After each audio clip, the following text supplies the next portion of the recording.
দুর্গাপূজা পার হয়ে গেছে, কিন্তু আমি এখনও কোনো ব্লগ পোস্ট করিনি, কারণ আমি আর সময় পাইনি ব্লগগুলোকে এডিট করার।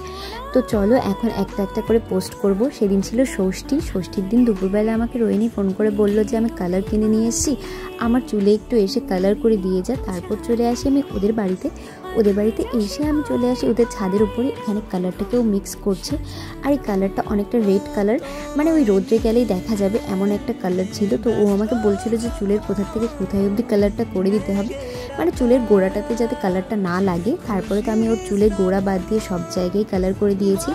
আর এখন আমরা যাব আমার একটা ফ্রেন্ডের বাড়িতে, যেহেতু পুজো সেদিন ষষ্ঠী, তাই পার্লারে তো প্রচুর ভিড়।